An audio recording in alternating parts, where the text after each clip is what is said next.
cidade como Juiz de Fora, que é a minha, a nossa folha de pagamento é a maior da cidade. Os recursos que a gente gera para o município são imensos. O número de estudantes que nós temos naquela cidade, como outras cidades, é imenso. A gente tem um potencial, a gente tem ali uma arrecadação tão grandiosa do que a gente recebe, que não dá para a gente esperar da prefeiturinha, do prefeito de uma cidade de 20 mil habitantes, que pague tudo para que a gente faça algum serviço lá. Mesmo porque eles também estão em crise. Então, eu acho que a gente tem que procurar formas alternativas. Não estou dizendo que não temos que fazer parceria. Temos, sim. Essa via com o Ministério Público, resultado de fundos que se originam por causa dos TACs, é uma via, sim. E várias universidades estão fazendo isso com êxito. Nesse sentido, eu acho muito importante. Aí, Pedro, entra na sua provocação, que pela sua fala e pelo seu estilo, eu acho que você nem acredita muito em algumas provocações que você fez, mas foi mais para colocar para o debate, pelo que eu entendi, a gente cai no campo da prestação de serviço. A prestação de serviço é algo que, de fato, eu não diria nos divide, porque eu acho que a universidade é um espaço plural. Na universidade há espaço para todos. Gostemos nós ou não, é assim que funciona. Como esse fórum aqui, imagino que seja como no ForProEx menos do que aqui, eu também imagino. Mas o espaço ele é plural. É óbvio que há uma hegemonia de determinado pensamento do que seja a universidade pública nesses espaços que têm gestores. E o que eu posso te dizer é que há uma certa hegemonia na compreensão que a universidade ela deve fazer extensão com recurso público sem cobrança. A gente não está na extensão direcionado para fazer o capital e a mercadoria se desenvolver em determinado território. O desenvolvimento social se faz também com as camadas mais pauperizadas, com os movimentos sociais. Aí você me diz como é que a gente vai cobrar de uma comunidade quilombola uma ação na área da saúde por conta de questões que... Eu não vou nem dar o exemplo, porque vocês já entenderam o que eu estou querendo dizer. Todo o nosso esforço tem que ser para recurso público, para a universidade pública. E é essa bandeira e a luta do nosso fórum. Não é nessa direção que diz. É óbvio que há hoje, com o novo marco tecnológico, a lei de inovação tecnológica, a gente tem a extensão tecnológica, existem espaços na universidade que fazem cobrança, sim. Mas existem cobranças e cobranças, sujeitos e sujeitos. Então, é a gente reconhecer a pluralidade, é reconhecer aquilo que nos distingue enquanto concepção de universidade, mas aquilo que nos unifica enquanto gestores e propositores de uma política para uma universidade pública. Pensando assim, o interesse público não passa pelo interesse do mercado, na sua quase totalidade das vezes. Então, isso eu acho que é algo que a gente tem que defender. Agora, uma coisa, pensando ainda... Eu estou neste lugar falando pelo COEX. Então, às vezes, ficar dando exemplo da minha universidade, eu fico meio...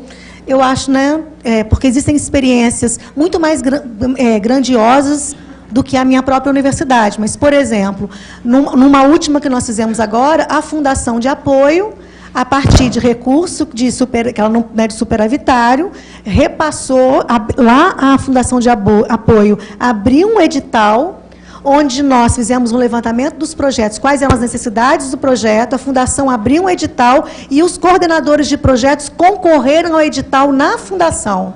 Não repassou dinheiro para a universidade não foi lá no balcão pedir para fazer qualquer coisa, foi um edital público direcionado para os projetos de extensão, como também foi feito para pesquisa. Abriu-se um edital para tradução de artigo. Então, a gente também tem essa forma, que é muito pequena, mas é uma forma também de procurar outras fontes de recursos. Agora, a Inês, para mim, falou uma coisa fundamental. Por sermos entes públicos, por estarmos vinculados ao governo federal, nós sofremos com as contingências desses governos, e principalmente dos desgovernos. E o que a gente assistiu no campo da extensão nos últimos anos foi um buraco, ladeira abaixo para a extensão. começando com extinção de ministérios, mais recentemente, que levou à extinção de recursos para extensão, extinção de recursos para a cultura, o Ministério do Desenvolvimento Agrário, que acabou, com ele acabou o Ministério as possibilidades de recurso, a Secretaria de Economia Solidária, ela, inclusive, recentemente, com a morte do Paul Sindner, né, muito triste para nós que trabalhávamos em economia solidária, também decaiu, as incubadoras tecnológicas de cooperativas estão passando por crise. Aí a pergunta, né? Se a gente defende recurso público para a extensão universitária, nesse contexto de desmantelamento de ministério, onde é que a gente vai procurar recurso? Não é no mercado. Aí a Andifes e nós, gestores que estamos lá na Andifes, representando a todos vocês, a nós, aos de graduação e ao de extensão, a gente tem que fazer uma ação articulada com a Andifes, muito de resistência, não é só de aceitação. Isso eu acho que é algo que é difícil, mas que a gente tem que pensar. Foram tantas coisas que eu estou até... Para falar, então, especificamente sobre a questão dos editais. Esse ano, e aí eu termino com esse exemplo e faço a minha provocação ao final ao Pedro. Já vou deixar anunciado para ele se preparar, porque, diferentemente dele, assim, eu não estava preparada para ouvir tantas coisas, mas tudo bem. Agora, sem piadinha, como nós fazemos na Universidade Federal de Juiz de Fora? A gente tem um edital, e aí que entra naquilo que você fala, a TIC, Tecnologia de Informação e Comunicação de uma forma geral, as diretorias de comunicação, Secretaria de Comunicação, são 2 setores essenciais para trabalhar conosco. Essenciais. Vocês podem ver que, no caso da comunicação, quando a gente faz um vídeo sobre o trabalho da universidade, o que aparece? Aparece a sala de aula, o aluno tendo aula? Não, aparece o que? A universidade, o que causa maior impacto? A universidade na sociedade, as crianças correndo, como estava lá, pessoas com portadoras de deficiência, pessoas com deficiência participando de projetos. Então, a gente precisa muito da comunicação para divulgar o que fazemos, para a gente conseguir sujeitos que nos apoiem pela nossa relevância social. Isso é uma coisa. Aí, sobre sistemas de informação, como é que é o nosso edital? A gente lança o edital com bolsas, e aí no sistema, que lá o nosso é o SIGA, que é um sistema próprio nosso, é o SIGA, não é aquele SIGA, é o nosso SIGA. E aí ele pode ter projeto ou programa, onde ele vai pleitear bolsa. A cada bolsa pleiteada ele tem que justificar, é bem complexo. Até para que a gente não abra assim, porque aí eu vou fazer uma inconfidência, eu acho. Nessa situação de recurso escasso, às vezes, quando a gente abre bolsa de extensão, aparece um monte de projeto que é nitidamente iniciação científica, mas os professores correm para pegar. Por quê? Porque tem bolsa. Então, o que a gente faz? É um sistema online complexo e muito exigente. Então, a gente coloca a bolsa para o aluno. Não existe pagamento de professor. A gente não tem essa experiência hoje, professor recebendo pagamento. Nem com emenda parlamentar, que também entra na mesma regra. Estou dizendo isso não existe. Não tenho conhecimento. Então, o que a gente coloca, então? Aí ele vai pleitear a bolsa, depois ali mesmo já abre um espaço no formulário para ele solicitar material de consumo, e aí a gente já tem todo o contato com o planejamento, com o setor de compras e também com o almoxarifado, que ali a gente já coloca toda a necessidade, a gente estabelece cota. Você tem uma cota de até R$3.000 para custeio. E aí ele pode escolher tanto o almoxarifado, quero folha, quero toner, quero não sei o quê. E aí ele abre uma lista que está no almoxarifado, ele já clica e já sai ali o que ele pediu de material de consumo. Se ele solicitar transporte em carro oficial ou ônibus, ele já clica ali, já vai sair as opções, onde ele calcula o trecho percorrido, aparece o mapa. Ele calcula o trecho percorrido, já sai o valor, incluindo a diária de motorista. Então, está tudo no nosso sistema. Então, aí deu os 3.000. nesse edital agora, também a gente teve possibilidade de pedir equipamento. Então, ele solicita o equipamento até o valor de 3 mil para projetos e 5 mil para programas, e ele também já pode solicitar isso. Agora, vocês vão perguntar, nossa, então lá vocês estão fazendo o quê? Bolsa, material de custeio, capital, tudo, então está maravilhoso. Mais ou menos, porque a gente tem o quê? 600, 800 projetos apresentados, a gente aprova uns 340, e aí a gente tem cotas, 50 cotas, por exemplo. Então, é um número muito, muito reduzido. Mas por que a gente manteve isso? Pelo princípio. Tudo que a gente trabalha, foi o que eu quis trazer aqui para vocês, e eu acho que eu estou saindo muito satisfeita, que eu acho que eu consegui mobilizar, espero, mobilizar vocês, para além do que vocês já tinham de importância pela extensão, davam importância para a extensão, princípio. O princípio é, extensão não se faz só com bolsa, então vamos fazer um edital abrindo tudo. E assim é feito. Agora, é difícil? É difícil, porque a gente trabalha com todos os setores. A gente trabalha com o escritório de processos, o Centro de Gestão do Conhecimento Organizacional, que faz o sistema de informação. A gente trabalha com vários segmentos da Pró-Reitoria de Planejamento, ou seja, mobiliza todos os recursos. Gerir a extensão universitária requer mobilizar todos os recursos que a universidade tem. Agora, para terminar, e agradecer muitíssimo o convite, dizer para vocês que o nosso diálogo, espero que ele continue mais profícuo ainda. Na comissão de modelos, a nossa comissão permanente de avaliação está disponível a hora que for preciso, o momento que for possível, com a Ana Inês coordenando, para continuar discutindo com vocês a questão da matriz. A gente precisa disso, apesar de ter ouvido aqui uma frase que a gente está há décadas tentando apagar do vocabulário e do imaginário na universidade, que é chamar a extensão de prima pobre. A extensão foi chamada de prima pobre aqui, não estou, né? Mas, assim, você percebeu que o que eu usei a palavra aqui é de secundarizar a extensão no lugar porque ela deveria estar no mesmo patamar. Então, assim, eu falei dura com ele, mas não é para chamar atenção nem passar por nenhuma situação desagradável, não. É para dizer que esse rótulo, ele nos acompanhou, esse rótulo vem nos acompanhando há muito tempo. E eu tenho certeza, se vocês agora pararem por 5 segundos e pensarem no pró-reitor ou pró-reitora de graduação da instituição de vocês, das instituições das quais eu tenho muita honra de representar, vocês vão ver que está todo mundo lá na labuta, né? Está todo mundo com princípio, todo mundo querendo trabalhar, todo mundo querendo fazer esse país um país melhor. Pensem em vocês, né? Então, assim, esse rótulo está desculpado. Você não pediu desculpa, não, mas eu te desculpo.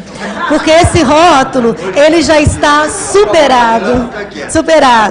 E agora a palavra é só minha, não volto para você. E no início, é só para provocar, porque no início ele falou o papel que a extensão... Não tem réplica, acabou aqui. E, assim, agradecer mesmo e dizer para vocês... eu não tenho que deixar ele falar, só vou falar que tudo aquilo que eu disse que é importante para a extensão, não estou fazendo, mas dizer para vocês que, assim... corta o diálogo. Dizer para vocês que... Estou muito feliz de estar aqui e de saber que vocês colocam a extensão no lugar onde ela tem que estar. Ao lado da pesquisa, ao lado do ensino, favorecendo as condições para a gente mudar o nosso país. Aqui, obrigada e até a próxima.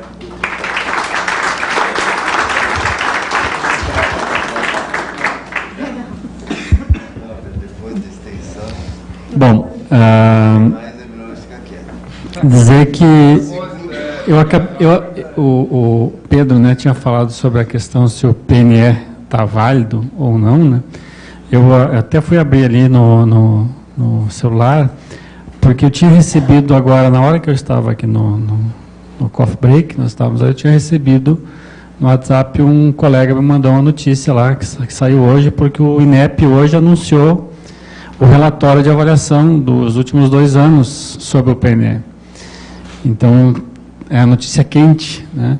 E a notícia que tem é que, até agora, foram cumpridas, das 20 metas, uma única foi cumprida 100%, que é a de atingir 75% de mestres e doutores.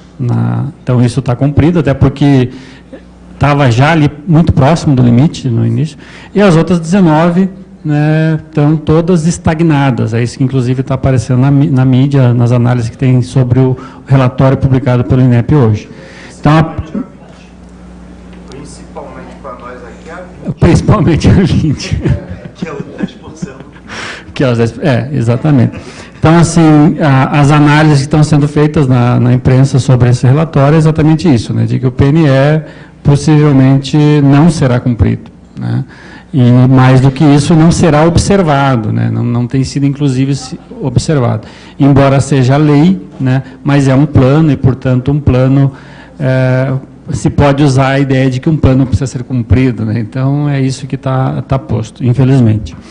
Bom, eu não vou aprofundar aqui a discussão, acho que a Ana Lívia já detalhou algumas coisas, mas eu queria pontuar, sim, ainda que rapidamente, até por conta do horário, alguns aspectos. Essa questão do financiamento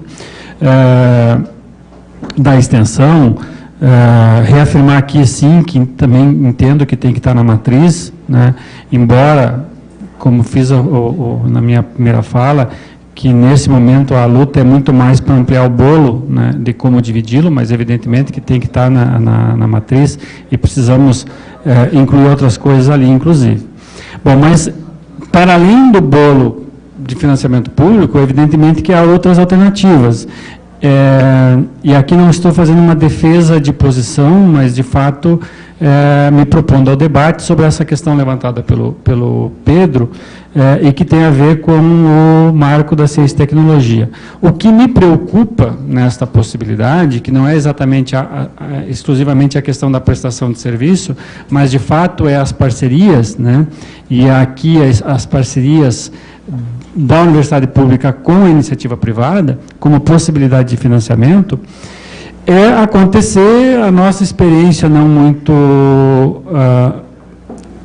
muito tempo atrás, que de fato a gente se estabeleceu através das fundações de apoio, em que dentro da universidade nós tínhamos guetos, né, não é exatamente esse o termo, mas de grupos que detinham possibilidade de fazer parcerias público-privadas via fundação de apoio, e aí tinham financiamento, né, e o restante da universidade continuava míngua, né. Então, esse é o meu temor, né, de que isso está previsto hoje, a gente volte a repetir aquele erro, agora, inclusive, de uma outra forma, não através de fundação de apoio. Tá? Mas, de qualquer forma, temos que entender que, sim, que se a universidade estabelece relações com a sociedade, estas relações podem, sim, implicar financiamento. Eu não tenho uma defesa que entenda que isso não seja possível. A questão é como fazer isso, né? E o que a universidade está entregando ao fazer isso, né? Se ela está entregando a sua autonomia, isso é um problema, né? Então, é isso que nós temos que fazer, essa discussão precisa ser feita. Lembrar também, já foi dito aqui, de algum modo, mas especialmente para apontar o problema que nós temos dentro do próprio Ministério da Educação e dentro do Ministério da Ciência e Tecnologia, e outros órgãos de governo, porque no passado muito recente, especialmente no primeiro governo Dilma, em função dos problemas que se teve nos governos do Lula com a atuação de algumas políticas públicas através de ONGs, né? No primeiro governo Dilma, especialmente, houve uma aposta nas universidades. Então, muitos dos programas e projetos que vinham sendo desenvolvidos com ONGs nos governos Lula, no primeiro governo Dilma, passaram a ser fomentados através das universidades. E nós recebemos recurso para isso. Uma ação, por exemplo, vocês lidaram com isso, mais do que ninguém, a ação 20RJ, né, para a formação continuada de professores da educação básica. Todo o recurso vinha através da universidade, e aí, associado isso, inclusive, vinham as bolsas do FNDE para os professores envolvidos no desenvolvimento desse projeto. Ora, tudo aquilo era extensão. Formação continuada não é outra coisa que não extensão universitária. Só que quem era o responsável por gerenciar esse recurso dentro da universidade? A Pró-Reitoria de Graduação. Então, o Ministério da Educação não tinha esse entendimento de que aquilo era uma atividade de extensão e que, portanto, obviamente, isso deveria estar na Pró-Reitoria de Extensão. E quando eu falo isso, não quero aqui esconder um debate, uma disputa que aconteceu em várias universidades, porque em algumas universidades os pró-reitores de graduação não queriam passar isso para a extensão, tá? E em algumas universidades se tomou a decisão de, embora o MEC dizer que era na pró-reitoria de graduação, foi para a pró-reitoria de extensão. Então, nós conseguimos, inclusive, dar o tratamento. Mas isso demonstra a dificuldade que nós temos, que não é só interna na universidade, mas é de toda a estrutura do Ministério da Educação, de não reconhecer a extensão como essa atividade. E agora isso é repetido. Programa PIBID, Programa Residência Pedagógica, não são outra coisa que não programas de extensão, também de ensino, mas de extensão, porque necessariamente os nossos estudantes têm que ir para a escola, para lá. Então, é uma relação, né? Mas, de novo, quem é que tem que assinar o projeto? Está lá no edital, o pró-reitor de graduação. Não é entendido como atividade de extensão. E o mais grave, agora, não sei se vocês já devem saber disso, é que o PIBID e o Residência Pedagógica agora não tem recurso de custeio. Tá? Não sei se vocês já sabiam disso. E o João de Deus comentou antes, na verdade, não houve uma diminuição de bolsas. Tá? Na minha universidade, na UFFS, nós conseguimos passar de em torno de 360 bolsas no PIBID antigo para 856 bolsas. Só que isso é um problemão. Porque como é que eu vou levar esses estudantes para as escolas, os professores que orientam ele? Porque agora não tem recurso de custeio, não tem R$1 de custeio. Está lá no edital. Então, a Pró-Reitoria de Planejamento da minha universidade já foi chamada a resolver esse problema lá agora. Viu? Mais um problema. Bom, só para dizer, faça esses destaques, e fiz o parênteses agora aí, mas só faça esse destaque para mostrar como o problema se repercute, né, em toda a organização da educação superior do país, porque é isso, os próprios órgãos governamentais que deveriam estar olhando com outro olhar para esse negócio, continuam criando, reproduzindo entendimentos equivocados de como tratar a extensão no âmbito da universidade. Dizer mais uma vez, como eu já disse na mesa anterior, o COGRAD está à disposição de vocês para continuarmos esse debate e essas conversas no sentido de qualificar o que fazemos no âmbito de nossas universidades. Obrigado. Professor Pedro. Bom, queria agradecer muito, então, a presença da Ana Lívia e do João Alfredo aqui conosco. O debate foi muito produtivo, esperamos poder continuar isso de uma maneira sistemática, né, de colaboração, né, para além da comissão de modelos. Acho que tem várias outras frentes de interlocução, indicadores, de planejamento de infraestruturas, etc. Né? Gostaríamos muito de poder continuar com ele. Não, mas para encerrar agora à noite, vamos ter uma apresentação do Poti de 3 slides. Não vai ser o nosso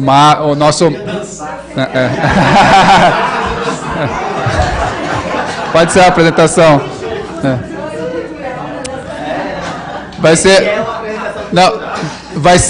ser uma dança, que é a dança do orçamento. Ele vai mostrar 3 slides mostrando o desenvolvimento do FIES e o desenvolvimento do nosso custeio e capital. Uma análise que ele é o nosso mago aqui dos números do Tesouro, né? Ele fez uma escavação, uma data mining lá, e vai nos mostrar gráficos que são muito relevantes, né? Inclusive com recurso executado, não só previsto em lei, né?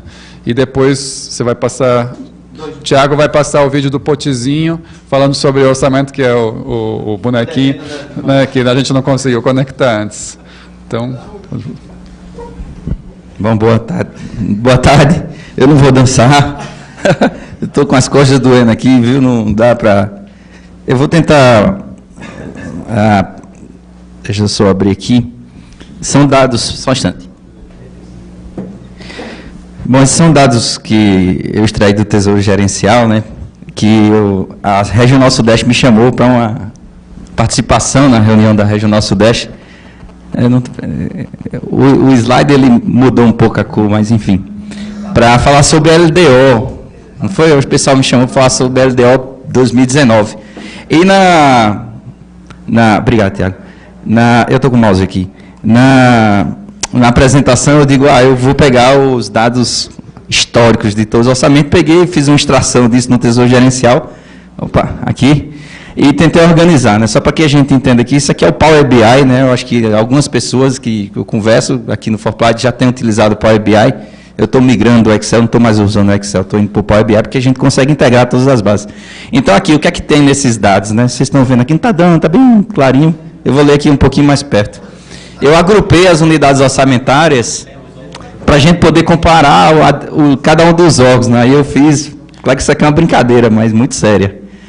Administração do MEC, Câmara e Senado Federal, só gente boa aqui, CAPES, Colégio Pedro II, né, que é uma estrutura do MEC, EBSER, FNDE, FIES, fundações e institutos vinculados ao Ministério da Educação, Fundo Partidário, Hospitais Universitários, Institutos e Cefetes, Poder Judiciário e agrupei as universidades.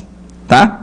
Claro, estão todos aí, vocês podem escolher para a gente comparar, porque o gráfico é dinâmico. Então, por exemplo, aqui são todos eles, ele já está somando tudo. Então, em 2017, só para dizer, essa pirâmide aqui é do valor empenhado e a cor, quanto mais escuro a cor, maior o índice de execução do orçamento atualizado, ou seja, a dotação orçamentária que foi empenhada, que a gente usa o empenhado para entender o quanto realmente aquele orçamento foi transformado em limite de empenho, por sua vez executado. Tá? Só para a gente começar a brincadeira aqui das universidades, né? Então, tá aí, aqui em cima tem um índice, tá? Quem quiser ir acompanhando ano a ano. Então, esse aqui é o índice de execução. Aqui está os indicadores de resultado, né? Se é resultado do impacto financeiro do primário discricionário obrigatório, o da gente, né? Custeio capital. Até que me perguntaram, mas o que não é custeio da folha? Então, quando a gente coloca o primário discricionário, a gente já separa o custeio da folha, né? Então, agora fica fácil que a gente vê se é capital ou custeio. Essa é o capital das universidades. E notem, porque aqui está ruim a gráfica da cor, mas veja aqui em cima o gráfico, né? Em 2012, o percentual que foi empenhado da dotação atualizada. Aqui é a dotação atualizada, aqui é o valor empenhado, né? Então, em 2015, a gente só empenhou proporcionalmente 45%, né, do orçamento que estava projetado na lei. E aumentou, está aqui atingindo em torno de 70%, né? Aqui é o custeio. O orçamento diminuiu, não é que Não, mas ali é proporcionalmente. Mas ali é percentual do que está atualizado para o que foi empenhado. Não, a dotação atualizada é só a dotação. Não, pode querer dizer que o orçamento ele diminuiu, então você empenhou mais, mas em compensação de um orçamento menor. Isso, exatamente. Você pode. O índice ele só diz que aquilo que estava previsto em lei foi empenhado, mas que caiu. Representa 75% do que tinha em 5%. É só daqui Vou voltar aqui, ó. Aqui é o investimento, tá? Dotação e o valor empenhado. E aí o Pedro me perguntou do FIES, né? Eu vou limpar aqui, porque o FIES ele não tem recurso discricionário, esse é o FIES. Tá? Então, aí o perfil do FIES. Agora tem uma outra coisa que eu estava até conversando com quem foi ontem, eu acho que com o Gabine. O Gabine, eu conversei com ele no ônibus, né? No final de 2007, o Secretaria de Tesouro Nacional notou uma discrepância na variação do resultado primário entre o que estava acima, a despesa acima da linha média, né, e o que estava abaixo. E eles foram investigar o que era essa linha. No final de 2017, é público, tá? Tem uma nota técnica do Tesouro Nacional falando que o FIES impacta, sim, no teto. Né? Eu achava que não, porque o FIES é despesa financeira, né? Tá? Então, o FIES praticamente é despesa financeira. E pela despesa financeira na emenda constitucional, ela é livre de teto. Não é verdade, o FIES entra. Tá? Só que esse é o impacto orçamentário.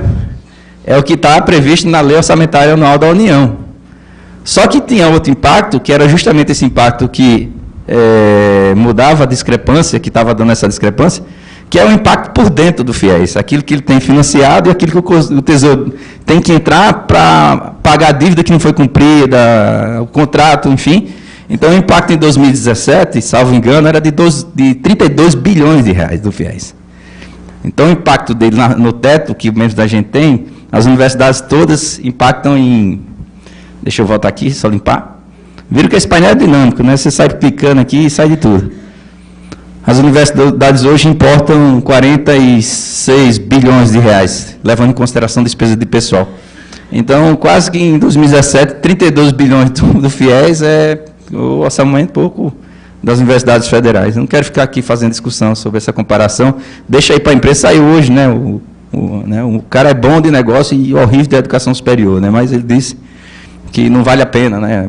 O ensino gratuito. É o seu conterrâneo lá, o Janguier, né? Tá, então, era isso que o Pedro veio apresentar e eu acho que tá bom. Depois, esse painel eu consigo publicar e mandar o link para vocês acessarem e brincarem ali. Eu vou tentar fazer. Eu não consegui fazer, mas o link ele é pessoal, ele fica na minha área de trabalho. Se tiver algum erro é porque eu marquei bobeira e apaguei lá. Mas enfim, mas tem os dados. O Pedro me colocou para ver se eu consigo. Eu vou tentar. Eu também estou aprendendo a trabalhar com isso, né?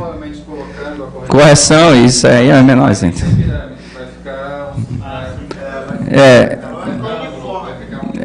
Isso, exato. Né? Isso, tá? O investimento vai ficar uma pirâmide do contrário. Isso, exatamente. Tá? Então, esse o painel tem dado orçamentário e tudo. E eu só queria aproveitar o microfone, né, para dizer que eu sou o coordenador da Comissão de Modelos do Forplad e que a gente tem muito interesse, sim, em discutir o fator de extensão. Eu acompanhei a discussão no ano passado que aconteceu, de toda a simulação, né, eu acho que o maior interessado nisso somos nós mesmos, para tentar equalizar e dar o devido valor que a extensão merece na nossa universidade. Certo? É isso.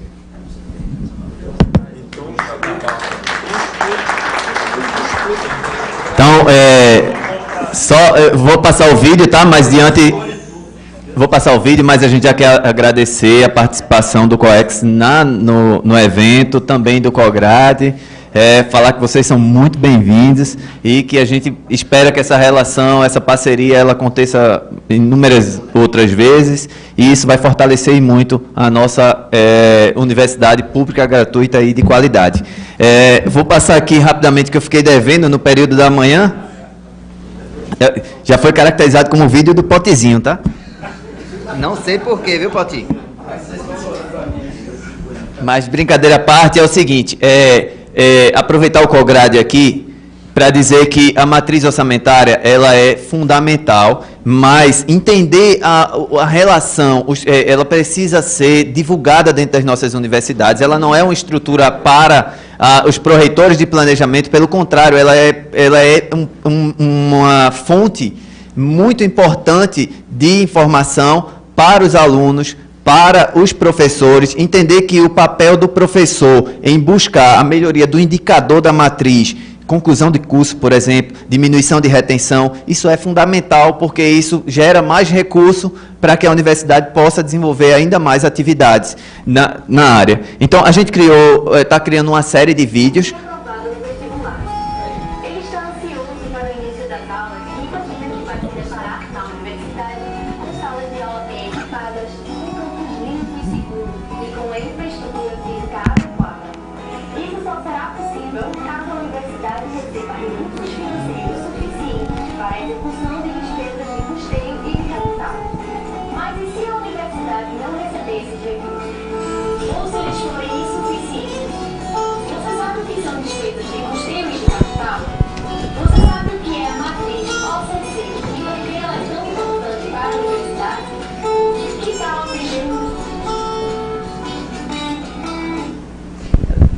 Isso é uma série de vídeos que a gente vai tentar fazer com que a gente chegue numa linguagem mais acessível ao aluno e até ao professor.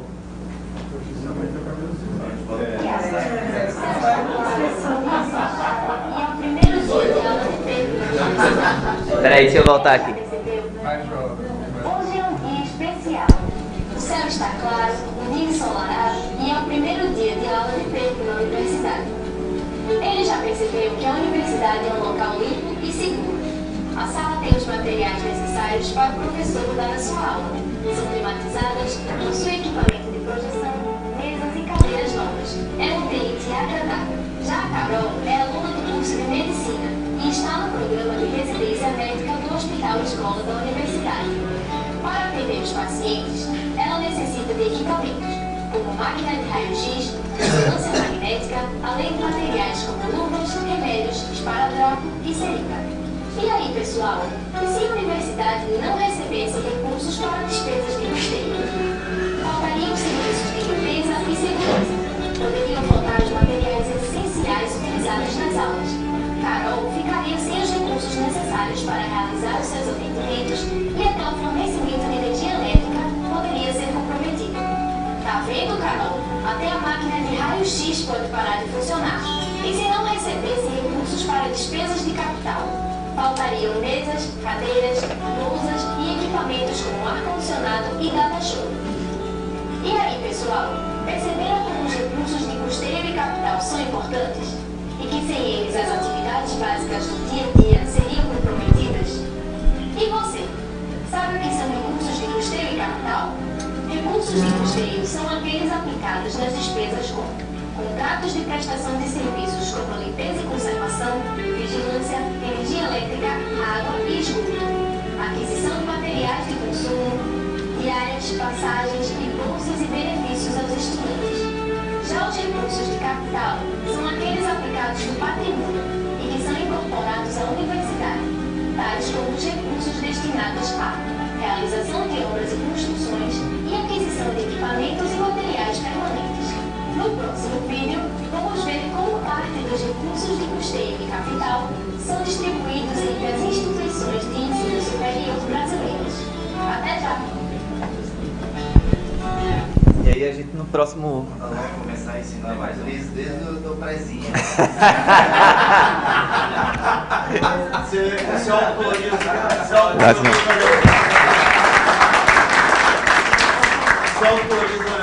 Oi. Isso, já tá lá é público, tá lá na internet, já tá no canal Forplad, tá, que a gente criou, e no próximo Forplad a gente já deve ter mais alguns vídeos sobre a matriz, e a ideia é que a gente tenha uma campanha de disseminação dessas informações dentro das universidades e, sobretudo, eu reforço, falando da importância de reduzir a retenção, e isso passa por um processo de sensibilização, de entrega dos alunos, dos professores e dos técnicos que estão contribuindo para esse processo de formação também, tá bom? Muito obrigado a todos. Nós teremos agora a Dulce, cadê a Dulce, para os informes de como vai serão os próximos eventos, e desde já a gente agradece a participação de todos. Ok? Uma boa noite. Só para o meu cerimonial aqui. Só para lembrá-los, teremos nessa noite um jantar que foi preparado com muito carinho para todos vocês, só que não é aqui no hotel, é no La Riviera Buffet, que fica na rua Pedro Celestino. Aqui nós teremos os 2 micro-ônibus que vão levar todos os participantes aqui do hotel até o local do jantar de vocês, tá?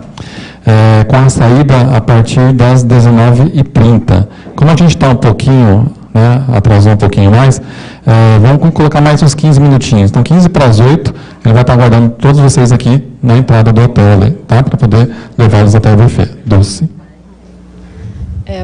O jantar é aquele tradicional jantar patrocinado pela USE, que vocês já conhecem de todo ano, tá?